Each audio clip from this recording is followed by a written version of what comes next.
যেখানে যেই পদে যারা এখন এই মুহূর্তে নাই, মারা গেছে, অথবা তারা অনিয়মিত সেই পদগুলাকে আমাদেরকে পূরণ করে। এটা হলো এক নম্বর, সেটা ইউনিয়ন করবে।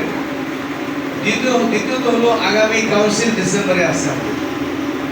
এই কাউন্সিল উপলক্ষে আমাদের দলের ভেঙে দিয়ে নতুন কমিটি করার সম্ভাবনা আছে। তবে আমরা অনেকেই এই প্রসঙ্গটা বলেছেন যে স্থানীয় সরকার নির্বাচনের আগে দল ভেঙে দিয়ে নতুন করতে গেলে একটা সমস্যা হতে পারে, সময়ের স্বল্পতা এবং বিশৃঙ্খলা হতে পারে।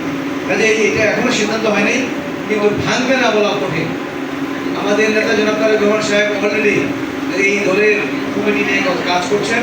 উনি অলরেডি পঞ্চগড়, ঠাকুরগাঁ, দিনাজপুরের কমিটি নিয়ে আমাদের নেতৃবৃন্দ, মাননীয় সংসদ সদস্যবৃন্দ, সেই সাথে জেলা বিএনপি প্রেসিডেন্ট সেক্রেটারি, প্রত্যেকটা উপজেলার প্রেসিডেন্ট সেক্রেটারি, পৌর প্রেসিডেন্ট সেক্রেটারি নিয়ে একটা মিটিং করেছেন কিছুদিন। এটা ধারাবাহিকভাবে চলছে। এটা আমাদের একটা পুনর্গঠন অংশ। আর এই ধারাবাহিকতায় আমরা এখানে করেছি, আমরা দলটাকে পুনর্গঠন করার জন্য একটা প্রস্তুতিমূলক আলোচনা।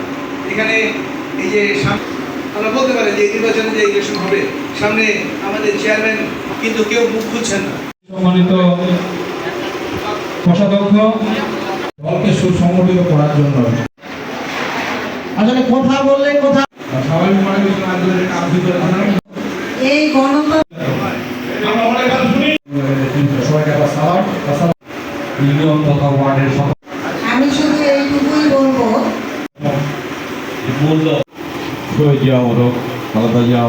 দেশের আগে সম্পৃক্ত ছিল এবং পুনর্গঠনের অংশ হিসেবে আমরাও থানা কমিটির নেতৃবৃন্দ